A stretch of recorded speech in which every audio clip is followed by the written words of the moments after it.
नमस्कार दोस्तों, फिर से एक बार आप सभी का मेरे इस नए वीडियो में स्वागत है। उम्मीद करता हूँ कि आप सब अच्छे होंगे, स्वस्थ होंगे।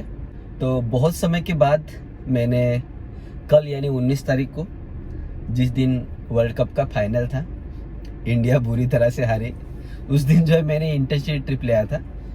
बहुत सालों के बाद, लगभग 2 साल हुआ होगा मैं इंटरसिटी ट्रिप नहीं मारता हूँ, लेकिन उस दिन जो है यानी कल के दिन मुझे जो है मेरे जगह से ही इंटरसिटी ट्रिप लगी, वो भी जो है नासिक के लिए।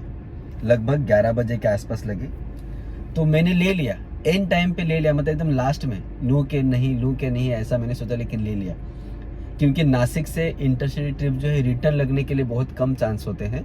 पूना में कैसा होता है, तुरंत लग जाता है, कभी कभी आधे घंटे में, कभी कभी आप पहुंचने से पहले लग जाती है। तो ऐसा होता है, इसलिए पूना का इंटरसिटी लेने के लिए मुझे अच्छा लगता था पहले, लेकिन मैं अभी भी तो नहीं लेता था। लेकिन कल मैंने जो अचानक से जो है मैंने तो नासिक का इंटरसिटी ट्रिप लिया। तो कल जो है तो कितना किलोमीटर मैंने गाड़ी चलाई और कितना मेरा इनकम हुआ, कितना सीएनजी लगा, इन सब पॉइंट्स के बारे में आज हम बात करेंगे, ताकि आपको आइडिया आ जाएगा कि इंटरसिटी ट्रिप कितनी अच्छी है और कितना नहीं। पैसा तो ज़्यादा आता है, लेकिन गाड़ी भी नॉन स्टॉप चलानी पड़ती है और किलोमीटर जो है मतलब ज़्यादा ही हो जाता है। मतलब देखिए, आपको बताता हूँ तो आपको अच्छा लगेगा। तो यहाँ पर स्क्रीनशॉट देखिए। पहली ट्रिप जो लगी थी सेडान इंटरसिटी, जो 5 घंटे 1 मिनट, किलोमीटर कितना था 169, है ना, लगभग जो 170 किलोमीटर था। तो उसका मुझे मिला था कितना, 2488 रुपीज़ मिला था। तो मुझे 10:51 पे ये जो है ट्रिप लगी थी। तो सोचिए, लगभग जो 170 किलोमीटर का हमें 2400 मिला था, लेकिन 2500 पकड़ लो, लेकिन हमें जो नॉन स्टॉप जो है 5 घंटा तो गाड़ी चलाना था। तो उसके बाद मैं जैसे नासिक पहुंचा, कस्टमर को ड्रॉप करने से 10 मिनट पहले मुझे जो है तो मुंबई के लिए तो ट्रिप लग गई। तो मैं बहुत खुश था कि चलो अच्छी बात है, तुरंत लग गया। क्योंकि नासिक जो है मैं जाते जाते यही सोच रहा था कि वहाँ से लगेगी या नहीं लगेगी, लेकिन संडे था, तो संडे में ज़्यादा करके ट्रिप लगने के चांसेस होते हैं। तो मुझे वहाँ से देखिए ऊपर तो जो है 1976 वासी को ड्रॉप करना था मुझे। तो जहाँ पर मैंने कस्टमर को ड्रॉप किया था नासिक में, वहाँ से 2-3 किलोमीटर बाजू से ही मुझे इंटरसिटी ट्रिप तो नासिक से लेकर मुझे वासी तक छोड़ना था। तो 162 किलोमीटर था और वहाँ पर ये 5 घंटे कंटिन्यू ड्राइविंग किया मैंने। कल थोड़ा नासिक जाते वक्त जो है, अभी ट्रैफिक रहता है, वो ब्रिज का काम चल रहा है बीच बीच में, तो इसलिए जो है ट्रैफिक रहता है। तो उसके हिसाब से जो है मुझे 5 घंटे लगे। और सोचिए 162 किलोमीटर है, तो यहाँ पर मुझे मिला 1976। लेकिन ये जो है मिनी की थी, जैसे, लेकिन ये जो है मिनी की ट्रिप थी, है ना। यहाँ पर इंटरसिटी लिखा हुआ है, लेकिन नीचे देखिए सेडान इंटरसिटी। तो इंटरसिटी लिखा है मतलब मिनी की है, और सेडान इंटरसिटी मतलब प्राइम की, है ना, जैसे एक्शन गाड़ी की। तो जैसे कि मैंने बताया है, इंटरसिटी ट्रिप जो है ओला उबर किस प्रकार से काम करते हैं, इसके ऊपर मैंने वीडियो बनाया है कि हमेशा जो है हमें यहाँ से, यानी अगर मेरे पास प्राइम गाड़ी है तो मैं जो है, मुझे मुंबई से हमेशा वो पूना या फिर नासिक जाने के लिए मुझे सेडान की ट्रिप देगा, सेडान इंटरसिटी, जिसमें अच्छा पैसा मिलेगा। लेकिन नासिक से या फिर पूना से घर आने के लिए हमेशा जो है उबर गो की या फिर मिनी की हमको ट्रिप देंगे, है ना। तो उसी प्रकार से जो है ये हुआ। तो चलिए अभी सीएनजी के बारे में बात करते हैं। सीएनजी क्या है कि हम एक बार अगर यहाँ पर मुंबई में सीएनजी फुल करते हैं तो पूना या फिर नासिक जाकर रिटर्न नहीं आ सकते, है ना। तो कल मैं नासिक गया था, लेकिन बार बार जो है पुणे आ रहा है। तो मैं जो है तो पनवेल से ट्रिप ली थी। तो मैंने पनवेल में थोड़ा सा आगे जाकर, जो अगर आप जानते होंगे तो तलोज MIDC जो है, अंदर जाकर मैंने सीएनजी लिया, क्योंकि मेरा सीएनजी एक ही पॉइंट था, तो मैंने वहाँ पर भर लिया सीएनजी। और वहाँ से मैं गया पूना। तो पूना गया, फिर पूना से रिटर्न आते वक्त मुझे जो लगभग 60 किलोमीटर जो है तो पेट्रोल पे आना पड़ा, क्योंकि सीएनजी पंप जो है वहाँ पर है, लेकिन भयंकर गर्दी रहता है। 1 से 1.5 घंटा सीएनजी भरने के लिए, तो इतना कस्टमर को रुकाने के लिए मुझे ही कहीं ना कहीं अच्छा नहीं लग रहा था। और आगे आया तो आगे जगह तो बहुत ज़्यादा जो है सीएनजी बनता, मतलब वहाँ पर सीएनजी जो है मिलने के बहुत कम चांस होते हैं नासिक साइड में। पूना में फिर भी सीएनजी जो है पंप ज़्यादा है और हमको आसानी से मिल जाते हैं, और इतना भीड़ नहीं रहता, आधा जो है और या फिर 45 मिनट में जो है सीएनजी भर लेते हैं। तो मेरा जो है कितना सीएनजी लगा था, मैंने डाला था लगभग जो 550 रुपये का CNG डाला था जाते वक्त। मेरे गाड़ी में थोड़ा CNG था तो 550 का मैंने CNG डाला था, और आते वक्त जो है मैंने 350 का पेट्रोल डाला था। तो 550 और 350 आप काउंट कर लीजिए कितना होता है पेट्रोल। तो 600 और 700 800 900 रुपये है ना।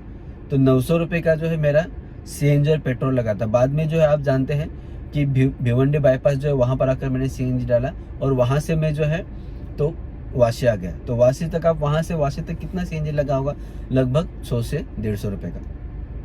तो वाशी से मुझे घर आने तक जो है लगभग मुझे कितना CNG लगा, और टोटल किलोमीटर कितना हुआ था पनवेल आने तक मुझे जो है कुछ मुझे किलोमीटर हुए थे 420 किलोमीटर टोटल हुआ था। कल गाड़ी जो है 420 या फिर 380 के करीब जो है कल गाड़ी घूमी हुई थी टोटल। और ये जो है अगर हम ट्रिप टू ट्रिप बात करें कि पनवेल से नासिक और नासिक से वासी, तो जाने के लिए आपने किलोमीटर देख ही लिया होगा। 162 किलोमीटर जाने के लिए था और आने के लिए 169 किलोमीटर था। तो टोटल 331 किलोमीटर हुआ था। और हमारा जो पैसा मिला था टोटल मिला था 4464 रुपीज़, है ना। आप जानते हैं कि इंटरसिटी में टोल जो है वो कस्टमर का होता है, तो इतना अपने को मिला था। इसमें CNG आप काट लीजिए, लगभग जो है तो 1200 रुपये का CNG पकड़ लीजिए। तो 1200 रुपये अगर काटते हैं तो मुझे लगभग जो है 3200 या फिर 3300 तक जो है कर मेला इनकम हुआ। तो आप सोचिए इतना गाड़ी घुमा और इतना इनकम हुआ। आप मैंने जैसे कि बताया, तो इस प्रकार से होता है इंटरसिटी ट्रिप। इंटरसिटी ट्रिप में क्या गाड़ी ज़्यादा घूमती है और इनकम जो है थोड़ा सा मतलब ठीक ठाक होता है, पर गाड़ी ज़्यादा घूमती है। लेकिन इंटरसिटी ट्रिप में कई सारे फायदे भी है ऐसा, क्योंकि ट्रैफिक आप मुंबई जैसे ट्रैफिक जगहों में गाड़ी चलाना तो वो एक अलग स्ट्रेस होता है, और बाहर गाड़ी चलाना एक अलग स्ट्रेस होता है।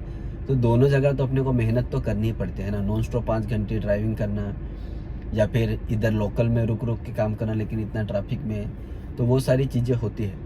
तो आप क्या सोचते हैं, इंटरसिटी अच्छा है या फिर लोकल में काम करना अच्छा है? आप ज़रूर से मुझे कमेंट करके बताएं। और हाँ, एक बार आपको बता दूं, बहुत सारे भाइयों को गलतफहमी होता है। इंटरसिटी ट्रिप जो आपको लोनावाला के लिए भी लगेगी, कहाँ की भी इंटरसिटी ट्रिप लगेगी, लेकिन मैं आपको यही बताना चाहता हूँ कि ज़्यादा करके जो आपको इंटरसिटी ट्रिप लेना है तो पूना की लीजिए, क्योंकि पूना से आपको रिटर्न के लिए ट्रिप लगेगी। आप नासिक लोगे, लोनावाला लोगे, लोनावाला से भी लगता है, लेकिन लोनावाला में भी प्रॉब्लम होता है। वहाँ के यूनियन वाले प्रॉब्लम करते हैं, अगर पकड़ेंगे तो थोड़ा दिक्कत हो सकता है। बहुत तब बोलते हैं कि हमको नहीं पकड़ा। भाई कभी नहीं पकड़ा तो एक दिन पकड़े जाओगे, इसीलिए जो है इतना घमंड करने की बात नहीं कि मुझे कभी नहीं पकड़ा, है ना। इसीलिए जो है तो समझ कर गाड़ी चलाइए। और यहाँ की भी लगती है कहाँ की, अलीबाग, अलीबाग की भी लगती है। तो अलीबाग से भी रिटर्न आने के लिए थोड़ा मुश्किल होता है, तो वहाँ इसीलिए जो ज़्यादा से ज़्यादा पूना की लीजिए। नासिक में भी लगता है, लेकिन कंडीशन देखना पड़ेगा। अभी त्यौहार वगैरह रहते हैं, गणपति या फिर होली दिवाली, ऐसा त्योहारों पर जो है कुछ फंक्शन रहते हैं, तो शादियों के समय में ट्रिप लगती है। लेकिन बाकी समय में जो है वहाँ पर रुकना पड़ता है। आपका माइंड सेट है कि हाँ रुक जाऊँगा तो चलेगा, दूसरे दिन तो आपको लग ही जाएगी। तो वैसा सारा सिचुएशन होता है। लेकिन मैं आपको रिकमेंड करूँगा कि आप जो है मुंबई से पूना या फिर पूना से मुंबई, ये दोनों इंटरसिटी करना आपके लिए बेस्ट रहेगा। बाकी सब जगह से ट्रिप जो है थोड़ा अवॉइड करना अच्छा रहेगा। तो आज का ये इन्फॉर्मेशन आपको कैसा लगा तो मुझे ज़रूर से कमेंट करके बताइए। और वीडियो अच्छा लगा हो तो ज़रूर से वीडियो को लाइक कीजिए। और यदि आप मेरे चैनल पर नए हैं तो ज़रूर से मेरे चैनल को सब्सक्राइब कर दीजिए। और आप जो है ओला उबर से रिलेटेड आप कुछ भी जानना चाहते हैं ज़रूर कमेंट कीजिए, और किसके बारे में जानकारी चाहिए वो भी आप कमेंट करके बताइए। इससे पहले मैंने ओला उबर के बारे में कई सारे वीडियो बनाए हैं, तो आप जो मैं अभी डाल रहा हूँ या फिर 1-2 वीडियो पिछले के देखकर संतुष्ट ना हो जाइए, और सारे वीडियो को देखिए चैनल पर जाकर, ताकि आपको ओला उबर के बारे में और सारी जो है तो जानकारी मिल सके। तो चलिए आज के वीडियो में इतना ही। पूरा वीडियो देखने के लिए आप सभी का बहुत बहुत धन्यवाद। Thank you for watching.